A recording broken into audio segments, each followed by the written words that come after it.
राजधानी लखनऊ में central bar association के चुनाव के दिन जैसे जैसे नज़दीक आ रहे हैं, वैसे वैसे चुनाव को लेकर प्रत्याशियों का प्रचार प्रसार जोरों पर हो गया है। इसी कड़ी में आज महामंत्री पद प्रत्याशी अधिवक्ता अवनीश दीक्षित हनी ने कार्यक्रम का आयोजन किया, जिसमें सैकड़ों की तादाद में वकीलों ने अपनी उपस्थिति दर्ज करवाई।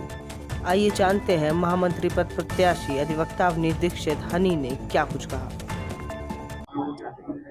सर, नामांकन की प्रक्रिया संपन्न हो चुकी है, अब आप चुनाव की तैयारी कर रहे हैं, क्या कहना चाहेंगे सर? सबसे पहले अपना परिचय दीजिए। मेरा नाम अवनीश दीक्षित हनी दीक्षित है। मैं चुनाव लड़ रहा हूँ महामंत्री पद पे। पिछली बार चुनाव लड़ा, रनर रहा, पुनः महामंत्री पद पे चुनाव लड़ रहा हूँ। ये सेंट्रल बार एसोसिएशन का 28 तारीख का जो चुनाव होना है, वार्षिक चुनाव है हम लोगों का, इसमें अपनी प्रत्याशा पेश कर रहा हूँ महामंत्री पद पे। अगर आप चुनाव जीत जाते हैं तो प्राथमिकता किस कामों को देंगे आप?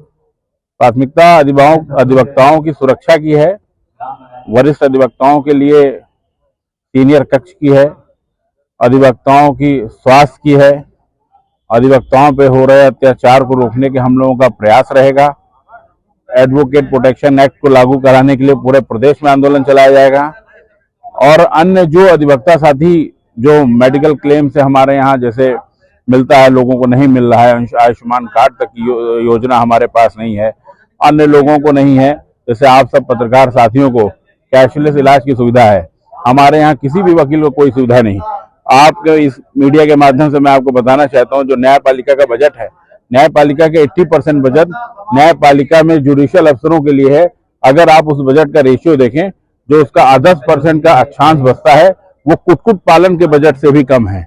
तो ये वकीलों को, चाहे कोई भी पूर्व सरकार रही हो, उसने वकीलों की हितों पे कोई भी ध्यान नहीं दिया, वकीलों की हितों के लिए कोई भी कार्य कर नहीं रही। हम लोग सेंट्रल बार एसोसिएशन का चुनाव जीतेंगे, प्रदेश में इसका आंदोलन चलाएंगे, अधिवक्ताओं की लड़ाई को आर पार लड़ने का प्रयास करेंगे। हनी जी, 28 तारीख को वोटिंग है और 29 तारीख को काउंटिंग है, अधिवक्ताओं से क्या अपील करेंगे? मैं आप सब उपस्थित अधिवक्ता साथियों से, हमारी बहनों से, जो हमारे वरिष्ठ अधिवक्ता साथीगण उपस्थित हैं, मैं उन सब से हाथ जोड़ करके अपने लिए एक वोट की अपील कर रहा हूं। कृपया मुझे सेंट्रल बार एसोसिएशन के वार्षिक चुनाव में महामंत्री पद पे विजयी बनाएं, अपने आशीर्वाद से हमको अनुग्रहित करें। धन्यवाद।